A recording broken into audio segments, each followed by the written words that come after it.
Bonsoir et merci de recevoir le 19h45 de la télévision Labari que j'ai l'immense plaisir de vous présenter.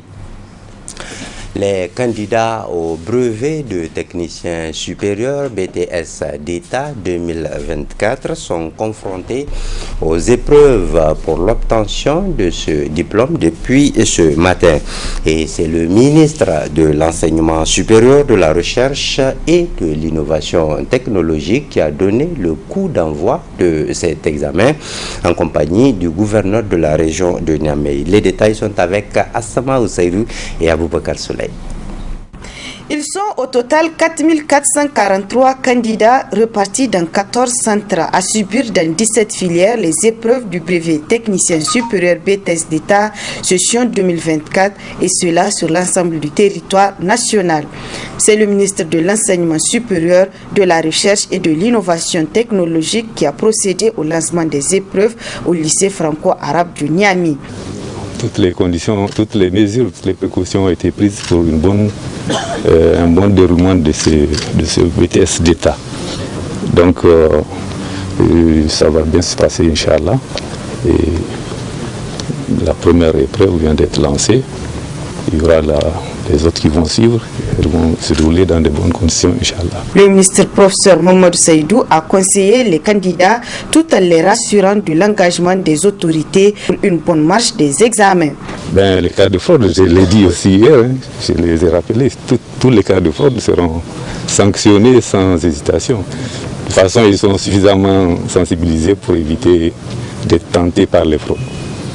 Donc, j'espère que ça sera effectif. Il y a 17 filières qui sont concernées. En dehors de Niamey, les régions d'Agadez, Maradi, Tawa et Zender disposent aussi chacune d'un centre. Bonne chance aux candidats pour les examens au brevet de technicien supérieur BTS d'État session 2024. Allons maintenant à la salle de réunion de l'hôtel Ténéré pour parler du début ce mardi matin d'un forum des acteurs climat.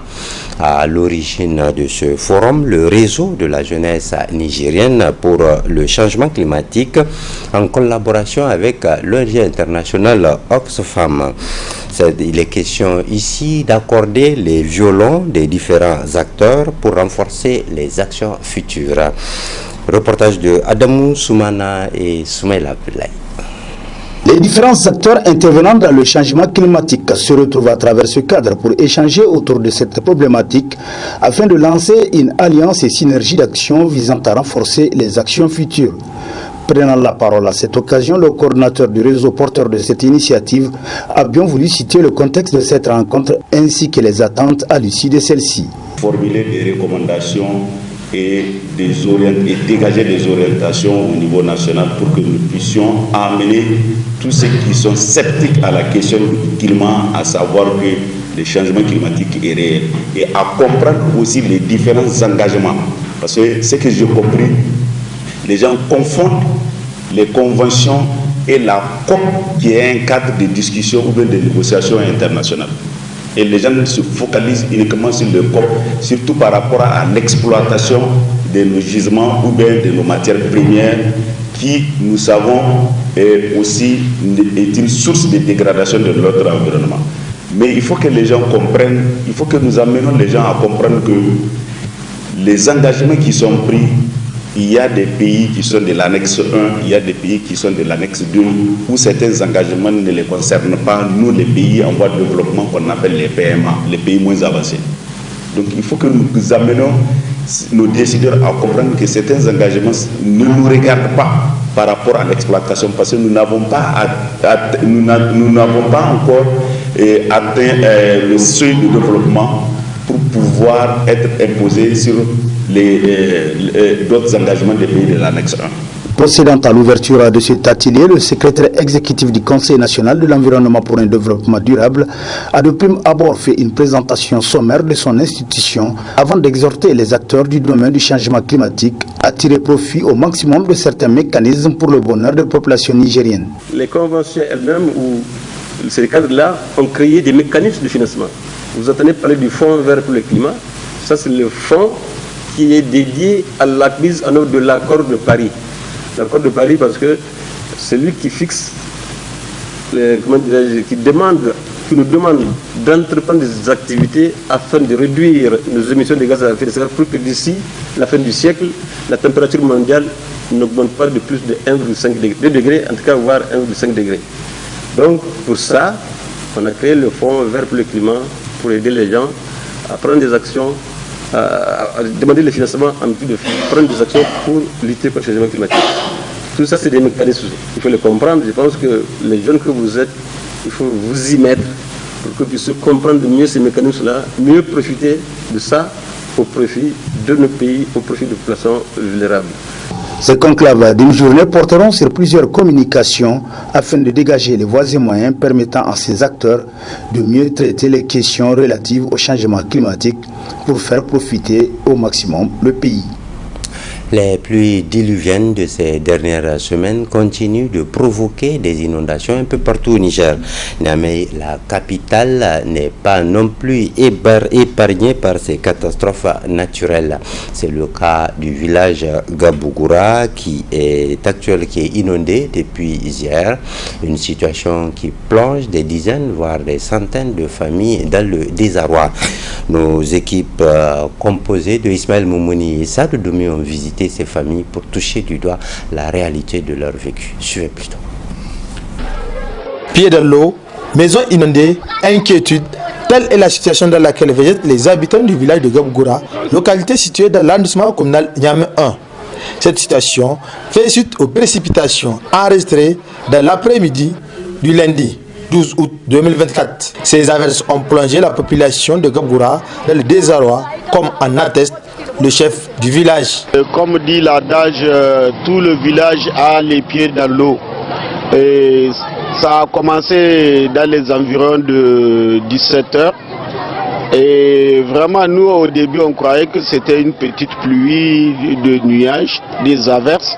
Mais au fur et à mesure, l'eau s'est intensifiée.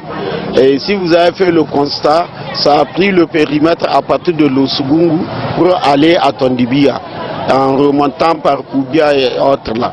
Sinon, la ville de Niamey n'est pas aussi touchée.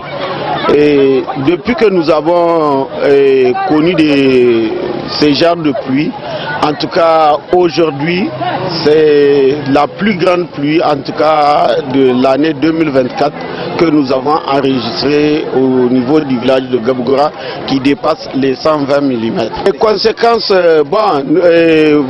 nous ne pouvons donner des chiffres qu'à partir de demain.